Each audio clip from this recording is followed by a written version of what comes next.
right. Can you guys all hear me well? I know that's kind of not a thing you do in public speaking, but I don't know. We had a teacher back at Cape Maria that did it every time. I loved it because I was always in the back and I could never hear him. So I just want to say good morning. Welcome to church. My name is Will, as Mike said. I'm one of the leaders here. And yeah, I just hope you guys have had a good holidays. We're past the whole stretch of it. I've asked probably 4 people this morning, and they've all said the same thing of just, well, it was busy. It was a lot. And I feel that too. We just got back from Portland about half a week ago-ish on Monday, and oh man, it was a beautiful, beautiful city. Really peaceful. The people there really had their own voice. They kind of fit with some of the cliches as Kitchener and Waterloo do. You know, a lot of coffee shops, some indie bands, but there's lots of rain. So if you guys are ever going to go, pack that jacket, because I definitely did not. And we had a bad time in downtown one day. But yeah, welcome. If this is your first time here, first time in a while, or just first time out to church in general, I just want to send a special welcome out to you. This is a place of openness, vulnerability. We are here.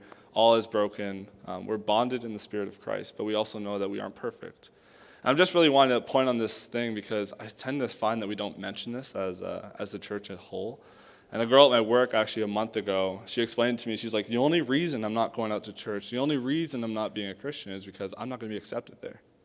Because a lot of us have this idea that we think that, God won't accept us because we as people don't accept brokenness. But that is not true. That is a lie, and I just want to say welcome. And you are here, you're in a safe place. But not only that, we also believe in this. It's called the Bible. It's the text we base all of our teaching off of. This church is based off of. It is an excellent, excellent book. It's not an antiquated text full of rules, judgments, all this other thing. It's a living and breathing love story between God and his people, Israel and us. And as we get to read into it, we learn so much more about who we are and who we are as God's people. And today's sermon, we are going to be speaking about this idea of lament. And if you haven't heard about that before, it means to show an expression or an emotion strongly fitted in a tough situation or a tough scenario. We're going to be looking at Psalm 73. So if you guys want to start turning there. Psalms is an excellent, excellent book. It's probably one of my favorites. The reason I just really wanted to pin on that because, Psalms are the voice we have to God. Unlike the rest of the Bible where it's God speaking to his people, God directing himself to his people, Psalms is the only book that is us speaking to God. It is the only book where we are fully voiced, that we have a direction, a pattern, all these things are given to him. And Psalm 73 is a really valuable one to me. I heard a teacher this past semester speak on it, and it's a very similar message that I'm giving to you guys today, but he talked about lament. He talked about how this psalm itself is a direction, orientation, disorientation, and reorientation into the practice we call lament. Okay, so lament in Hebrew means safad. Can you guys say that with me real quick? Safad. Oh, come on. It's 10 o'clock. Let's go. Safad. Okay, very good, very good. But unfortunately in English, like many of the words we translate, it's been kind of miscued. It's generally associated with the mourning of a loss, separation, or hurt, or pain. And that's okay. It gets us kind of in a good direction, but it means so much more, so much more. And as I said before, it means to show a strong expression of emotion. It's something gut-wrenching. It's something that's more than just about pain. It can be something that is just fully, fully given. And this is how primarily Israel spoke to God. It was a common language that they spoke throughout all of Exodus, Deuteronomy, the Psalms especially. Lament is a very powerful theme. There are over 67 lament psalms in all of the book itself, which is nearly half. And if we have Christians today in the modern age, if we know that God is a God of grace, peace, and love, that Israel's knowledge and output cry of God would have been of his judgment and his superiority to this world. Because this was such a strong thing for them. It was not only just a way for them to speak to God, but it was a way for them to relate to him, to say, like, Lord, you are our creator, so I want you to come here now. And to be honest, we don't even do that anymore, right? We don't stand in service and go, oh, Lord, please inflict your judgment on the wicked. We need you to work right now. We say we need you to work, but we say out of love, grace, and peace. And we've kind of forgotten this whole theme that the Israelites practiced so amazingly. And the Lord is our final judge and just. Neither is right or wrong. Knowing God is grace or knowing God as a judge, that's not right or wrong. And both are equally important to be known as a follower of Christ, for both attribute to one true and living God. Well, with that in mind, we're going to go to Psalm 73, verse 1. It's the Psalm of Asaph, is the Levite, a leader of David's choir, and he's giving us a good word today. So, Psalm 73, verse 1. Surely God is good to Israel, to those who are pure in heart. I just want to stop there. So he's starting with his orientation towards God. He's saying aloud that God is good, that he is pure, he is right, he is just. He is giving all these things to Israel, and he is singling God out as righteous above all. But I love the second verse, and it starts at, but as for me. That is so key to the psalm. He is separating himself there. He's saying God is good to Israel, to those who are pure in heart, but as for me. And I don't know about you guys, but I feel that fairly often, right? You know, I just find that I resonate with that so well because I'm one who always thinks of myself as separate from those who are pure, separate from those who are just, because I have sin in my life. I have things that are wrestling in my heart, and that is a theme that we have to accept as Christians, don't we? A theme that, you know, as we go on for seasons of time thinking that we're unworthy, there's a God who is still there, who is still looking, who is still wanting to be with you. All right, let's keep going from there. My feet had nearly slipped. I had nearly lost my foothold. So what he's saying there is in his way of expressing, he's saying, I've almost fallen. I've almost been uprooted from my faith. I've almost drowned myself out from what God has for me. You know, I especially relate to that one because, you know, if we are people who are called as God's people or bearers of the good news, or you fill in the blank, why is it that we have these struggles, these issues, these things that come our way that nearly uproot who we are? You know, I think we don't really talk about this as often, and then when we're put in those seasons, we kind of feel left out, alone. We feel like we can't really talk about it, and I understand that that is part of our culture, is to close off to other people because you don't want to be seen as weak or you want to keep in your pride, but this is something that we need to be outpouring. For God uses our hardships, our issues, and many tough scenarios for an invitation for his grace. You know, many New Testament writers proclaim this, right? The classic phrase, like in James, the testing of your faith will produce steadfastness, having its full effect, being that you are perfect and complete. Or in another psalm, like 7 ago, it's 66 verse 10. For you, O God, have tested us. You have tried us as silver is tried. And I'm not a smelter. I'm not one of those jewelers who like understands that concept at all. Like, I don't know how they are even able to not burn. But either way, it's a huge rock that goes into a fire, comes out, and is pure and is full of what it was meant to be. Because trials and tribulations, they put us through storms that we need to go through. And as C.S. Lewis once said, God who foresaw your tribulation has specially armed you to go through it, not without pain, but without strain. God who has foresaw you to go through this. He has armed you to go through with it. He has prepared you for this situation.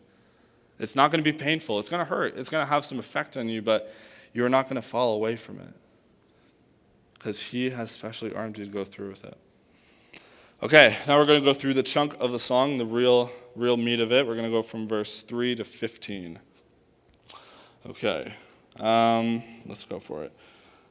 Psalm 73, verse 3. For I envied the arrogant when I saw the prosperity of the wicked. So he is initiating in this disorientation. He's really bitter, ucky, it's the real raw meat of it. And he goes into this long list of why it is that he dislikes the wicked.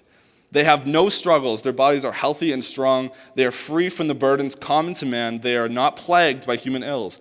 Therefore, pride is their necklace, and they clothe themselves with violence.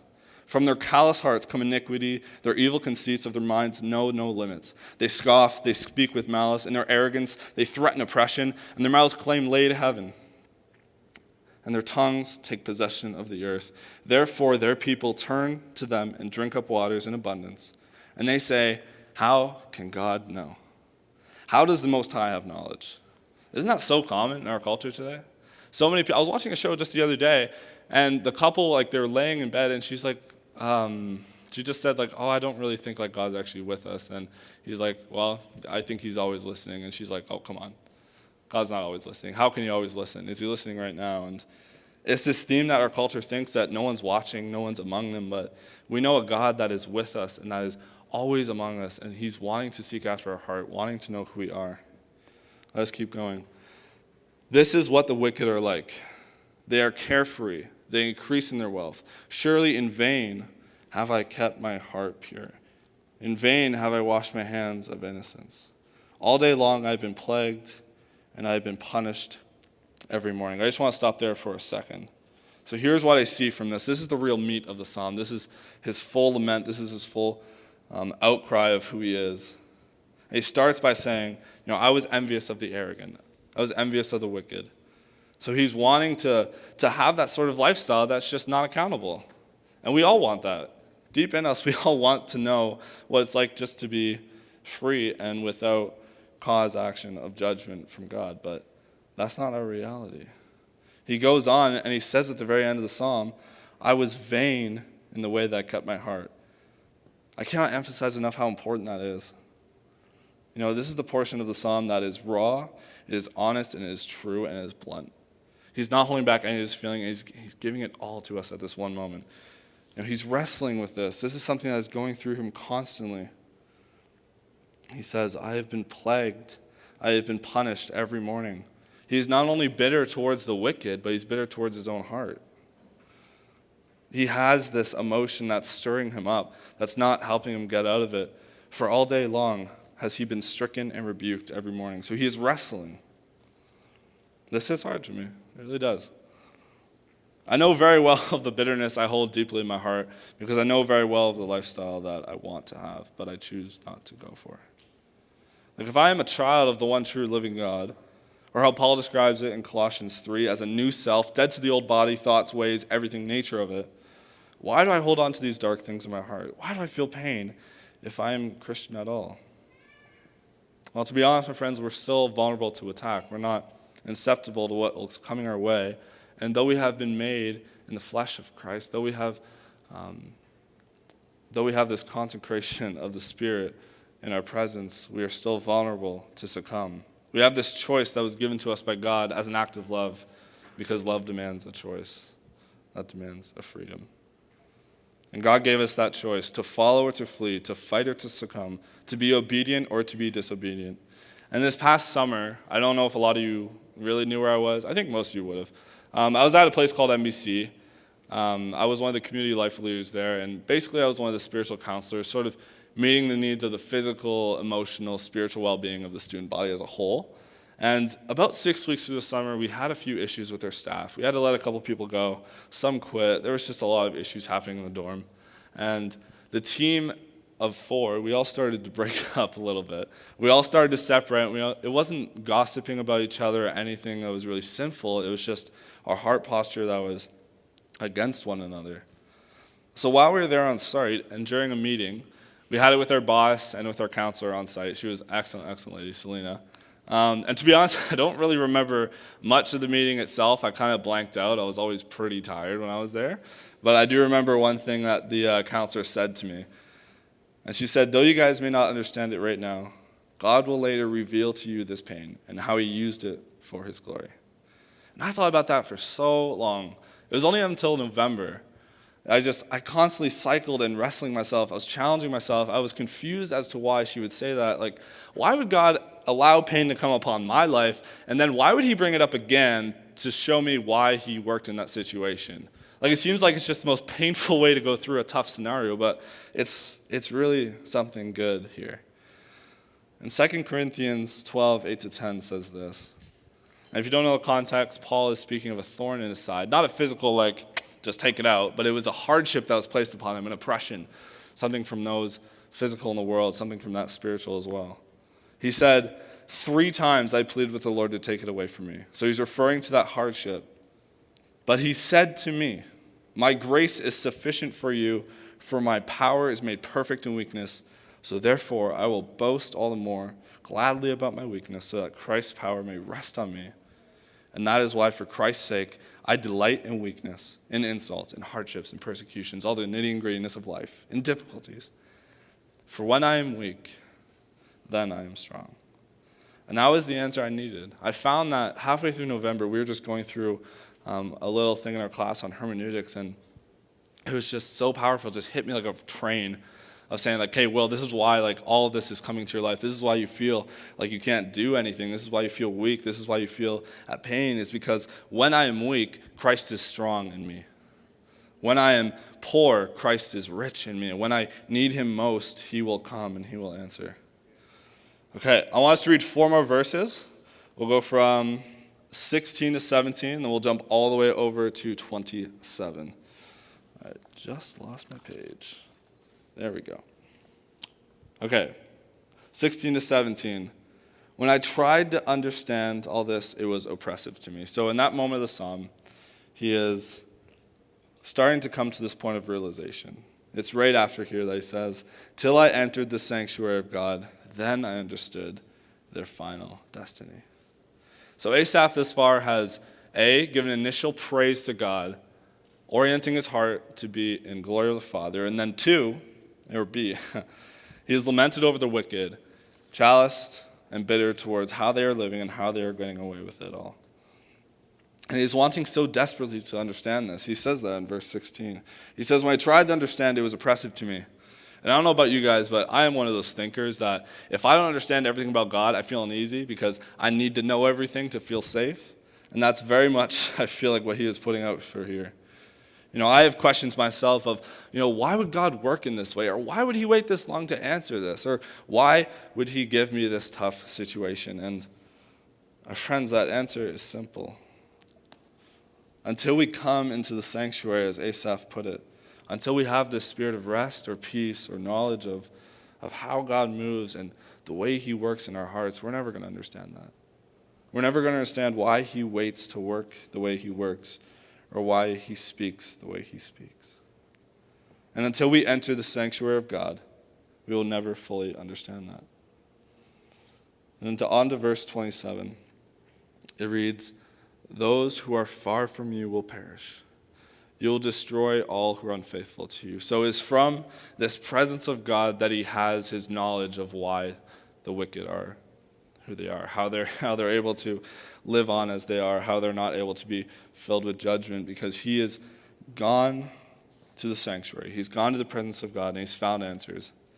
But verse 28 is probably my favorite of the whole psalm.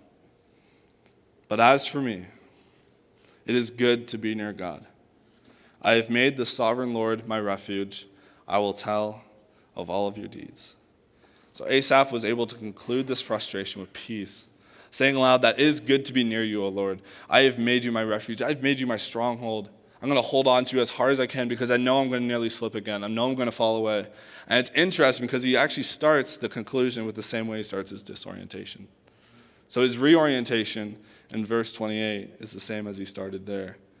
So he's separating himself and saying, but I am going to declare you as good. Although I'm frustrated, although I don't understand, although why is all this happening, I'm still going to hold on to you. And I'm still going to latch on to what I need most in my life. So he found peace in his raging storm. He found peace in what was there. And as Christ walked out on the water, as he gave himself and pulled Peter up, it was the moment of coming over and defeating all that was in that raging storm, having peace over it, giving him assurance in where he was. Ben, you guys can come back up. I know this is a little bit quick, but I'll rush through it a bit. But this psalm, like many others, has consistently given me a voice to the Lord in a space where I've learned to be honest with him. And in the most trying times, it has honestly given me a way to be honest of who I am, be honest with where I am. And this past semester, I started at Heritage, and I'll be honest, like Bible college is really trying to go into. You're around this environment of constant expectancy for you to have everything together, because you're in a Bible college. If you're a Bible college student, you better be sinless. And it's not the case. Like, there's so many of us there that honestly have an issue with trying to be honest, and I had that for so long until my teacher talked about this. He talked about the importance of being vulnerable and being honest with God, because if we're not, how are we going to do that with our brothers and sisters in Christ? This psalm has constantly given me a voice. It has given me reassurance in my relationship with him, knowing that my doubts, my pains, my strifes, all of it have been taken by Christ. That all of that is just fear that has been owned by Christ. All of that has been rebuked by Christ and taken from him. So if you're here today needing to trust in him, which is all of us, by the way, it's not just a few, it's all of us, begin to go through these Psalms.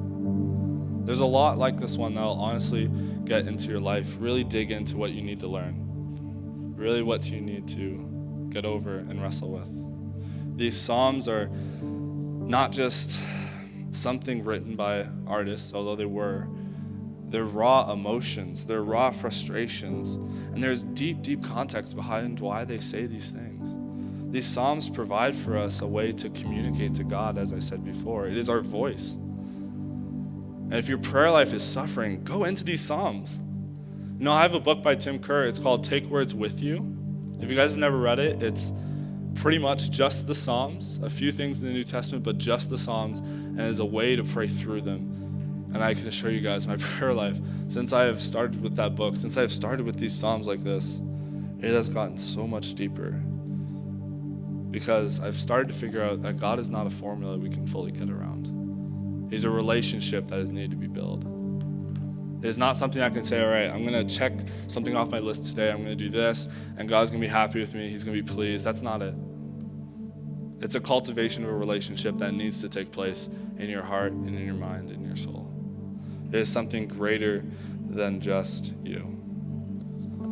So I want us all to take a moment now and think about this psalm. Think about what you're going to read next. But if you would all stand with me for a moment, we're going to go into worship.